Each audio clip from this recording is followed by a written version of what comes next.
യേശുവേ ഓർമ്മയിലെന്നും നീയേ യേശുവേ ഓർമ്മിക്കാനെന്നീയേ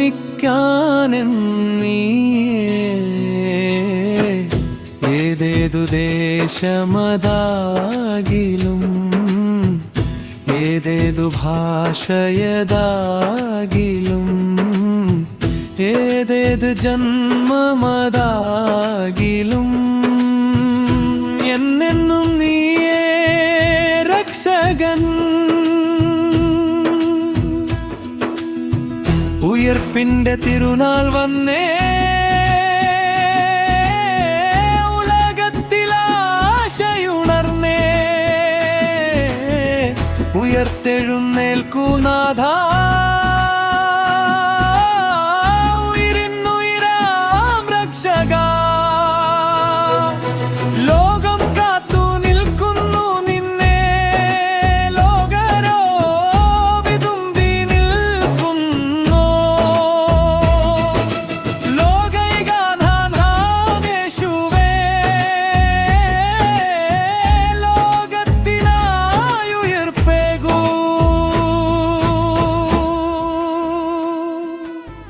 ഈസ്റ്റർ ദിനം നിരവധി സന്ദേശങ്ങൾ നൽകാറുണ്ട്.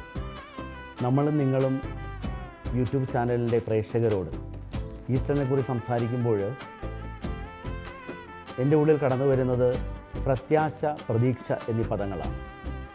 പ്രത്യാശയും പ്രതീക്ഷയും ഏതൊരു മനുഷ്യനും ജീവിതത്തിൽ അവിഭാജ്യമായിട്ട് നിൽക്കുന്ന രണ്ട് പദങ്ങൾ. ജീവിതത്തെ ഒത്തിരിയധികം മാറ്റുവാനായിട്ട് നിരന്തരം നമ്മെ സഹായിക്കുന്ന രണ്ട് പദങ്ങളാണ് പ്രത്യാശയും പ്രതീക്ഷയും. പ്രതീക്ഷ എന്നത് ഒരു മനുഷ്യന് ഭൗതികതയുടെ തലത്തിൽ നിന്ന് നോക്കിക്കാണുന്ന ഒരു പദമെന്ന് കരുതാം. കാരണം ഈ പ്രതീക്ഷ എന്ന പദത്തിന് ഒരു പ്രത്യേകതയുള്ളത്, ഇത് ശാശ്വതമായിട്ട് പലപ്പോഴും നമുക്ക് നമ്മുടെ സന്തോഷത്തെ നിലനിർത്തുന്ന ഒന്നല്ല. പ്രതീക്ഷ നഷ്ടപ്പെടുവാനുള്ള സാഹചര്യങ്ങൾ ധാരാളമുണ്ട്. ഉദ്ദേശിക്കുന്ന ഫലം കിട്ടാതെ വരുമ്പോൾ, ആ ഒരു പ്രതീക്ഷ നിറവേറുന്നില്ല എന്ന് തോന്നുമ്പോൾ നമ്മൾ പലപ്പോഴും നിരാശയിലോട്ട് നിപതിക്കുവാൻ കാരണമാകുന്നുണ്ട്. എന്നാൽ പ്രത്യാശ എന്നത് അല്പം കൂടി വലിയ ഒരർത്ഥത്തിൽ മനസ്സിലാക്കേണ്ട യാഥാർത്ഥ്യമാണ്. അത് ബൗദ്ധികതയിൽ നിന്നല്ല, മറിച്ച് ഹൃദയത്തിൽ നിന്ന് വരുന്ന ഒരു പദപ്രയോഗമാണ്. ഈ പ്രത്യാശയാണ് പലപ്പോഴും ഏതൊരു മനുഷ്യനെയും കൂടുതൽ മുന്നോട്ട് ജീവിക്കുവാനായിട്ട് സഹായിക്കുന്നത്. ഈസ്റ്ററിൻ്റെ സന്ദേശം, ഉയർപ്പിൻ്റെ സന്ദേശമെന്ന് ലോകം നമ്മുടെ മുമ്പിൽ അവതരിപ്പിക്കുന്ന രണ്ട് പദങ്ങളാണ് പ്രത്യാശയും പ്രതീക്ഷയും എന്നിരിക്കെ, ഞാൻ കരുതുന്നു പ്രത്യാശയാണ് ഈസ്റ്ററിൻ്റെ ഏറ്റവും അടിസ്ഥാനമായിട്ടുള്ള, അതിൻ്റെ കേന്ദ്രമായിട്ടുള്ള, ഹൃദയമായിട്ടുള്ള സന്ദേശം. കാരണം ഉയർപ്പ് തിരുനാൾ ആചരിക്കുമ്പോൾ യേശു ഉയർത്തെഴുന്നേറ്റു എന്നുള്ളതാണ് ക്രിസ്ത്യാനിയുടെ വിശ്വാസം. ക്രിസ്തുമതം മുന്നോട്ട് വയ്ക്കുന്നത് ഈ ആശയം തന്നെയാണ്. പ്രത്യാശ നിങ്ങളെ നിരാശരാക്കുന്നില്ല. ഏതൊരു മനുഷ്യൻ്റെയും ജീവിതത്തിൽ അത്യന്താപേക്ഷിതമായിട്ട് പ്രതീക്ഷ എന്ന പദത്തേക്കാൾ ഉപരി ഒരുപക്ഷെ കൂടുതൽ ചേർന്ന് നിൽക്കുന്നത് പ്രത്യാശ എന്ന പദമായിരിക്കും. ഏതൊരു മനുഷ്യനും തങ്ങളുടെ ജീവിതത്തിൽ നേരിടേണ്ടി വരുന്ന പ്രയാസങ്ങൾ, ബുദ്ധിമുട്ടുകൾ, ക്ലേശങ്ങൾ ഉണ്ട്. ഞാനാകട്ടെ, നിങ്ങളാകട്ടെ, ഇത്തരത്തിലുള്ള വ്യാപാരങ്ങളിലൂടെ കടന്നു പോകാത്തതായിട്ട് ആരുമില്ല. ഞാനും നിങ്ങളും ഒരു മനുഷ്യ വ്യക്തി ആണ് എങ്കിൽ ജീവിതത്തിൽ ഒത്തിരിയധികം മേഖലകളിൽ പ്രയാസങ്ങൾ, പരാജയങ്ങൾ, ദുഃഖങ്ങൾ, കഷ്ടപ്പാടുകൾ, നിരാശകൾ കടന്നു വരും. ഇവിടെയൊക്കെ നമുക്ക് മുന്നോട്ട് പോകുവാനായിട്ട് പ്രേരക ശക്തിയായിട്ട് ഒരു റീചാർജബിൾ ബാറ്ററി കണക്ക് നമ്മൾ നിൽക്കേണ്ട ഒരു പദമാണ് പ്രത്യാശ.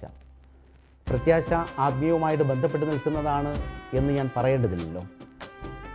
ഈശോയുടെ ഉയർപ്പ് തിരുനാൾ നമുക്ക് നൽകുന്നത് ആ വലിയ പ്രത്യാശയാണ്. നിങ്ങൾക്ക് ഇനിയും ഒരംഗത്തിനു കൂടിയുള്ള ബാല്യം അവശേഷിക്കുന്നുണ്ട്. നിങ്ങളാരും നിരാശരാകേണ്ടവരല്ല. കുരിശിൻ്റെ വഴിയെ ഉള്ള യാത്രകളുടെ ഒടുവിൽ ഒരു മൂന്നാം ദിനമുണ്ട്. അത് നിങ്ങളുടെ ഉയർപ്പിൻ്റെ ദിനമാണ്. നിങ്ങൾ ഉയർത്തെഴുന്നേൽക്കും ശക്തിയോടുകൂടി. ഇപ്പോഴൊക്കെയും നിങ്ങൾ കടന്നു പോകുന്ന വേദനകളിലെ ഒക്കെ തരണം ചെയ്തുകൊണ്ട് നിങ്ങൾ കൂടുതൽ പക്വതയുള്ള ശക്തിയുള്ള വ്യക്തികളായിട്ട് രൂപാന്തരപ്പെടും. അതാണ് ഈസ്റ്റർ നമുക്ക് നൽകുന്ന വലിയൊരു സന്ദേശം. ഈശോ പലപ്പോഴും പറയുന്ന ഒരു പദമുണ്ട്, ആകുലരാകരുത്. നിങ്ങൾ ആകുലരാകരുത് എന്ന്. ഇതിൻ്റെ പിന്നിലും നിൽക്കുന്ന പദം നമ്മെ കൂടുതൽ ഉള്ളിൽ നിന്ന് നയിക്കുന്ന പദം എന്ന് പറഞ്ഞാൽ പ്രത്യാശയാണ്. ആകുലരാകരുത് എന്ന പദം തന്നെ നമ്മെ നയിക്കുന്നത് പ്രത്യാശയിലേക്കാണ്. ആകുലരാകരുത് എന്ന് പറയുമ്പോൾ ക്രിസ്തു നമ്മോട് പറയുന്നത്, നിനക്ക് വേണ്ടതൊക്കെയും നിൻ്റെ ജീവിതത്തിൽ സംഭവിക്കും. ദൈവം പറയുന്നത് ഇങ്ങനെയാണ് വിശുദ്ധ ഗ്രന്ഥത്തിൽ, നിന്നെക്കുറിച്ച് എനിക്കൊരു പദ്ധതിയുണ്ട്, നിൻ്റെ നാശത്തിനുള്ളതല്ല, നിൻ്റെ നന്മയ്ക്കായിട്ട് മാത്രമുള്ളതാണ് ആ പദ്ധതി. യഥാർത്ഥത്തിൽ ഈ യേശു നമ്മോട് മലയിലെ പ്രസംഗത്തിലും സമതല പ്രസംഗത്തിലുമൊക്കെ പറയുന്നുണ്ട്, നിങ്ങൾ ആകുലരാകരുത്. ഒന്നിനെക്കുറിച്ച് നിങ്ങൾ ആകുലരാകേണ്ട എന്നാണ്. അതിനർത്ഥം മറ്റൊന്നുമല്ല, നിങ്ങൾക്ക് നന്മ മാത്രമേ വരൂ. ഇന്ന് നിങ്ങൾ നേരിടുന്ന വിഷമതകളും കഷ്ടതകളും കടന്നു പോകും. നിങ്ങളെ അത് രൂപാന്തരപ്പെടുത്തും. പിന്നെ എന്തിന് നിങ്ങൾ ആകുലപ്പെടണ്ട. ഈസ്റ്റർ നൽകുന്ന സന്ദേശം പ്രത്യാശാമുഖരിതമായിട്ടുള്ള, പ്രത്യാശയിൽ നിറഞ്ഞ ഒരു ജീവിതം നിങ്ങൾക്ക് നയിക്കണം. ആകുലത എന്നത് നിങ്ങളുടെ ജീവിതത്തിൽ ഉണ്ടാകരുത്. ഈ ഒരു സന്ദേശമാണ് ഈ ഈസ്റ്റർ ദിനം നമ്മുടെ മുമ്പിലോട്ട് വയ്ക്കുന്നത്. നമ്മളും നിങ്ങളും എന്ന ഈ യൂട്യൂബ് ചാനലിൻ്റെ എല്ലാ പ്രേക്ഷകർക്കും ഈസ്റ്ററിൻ്റെ സന്തോഷത്തിൻ്റെ, പ്രത്യാശയുടെ 1000 ആശംസകൾ നേർന്നുകൊള്ളുന്നു. നന്ദി.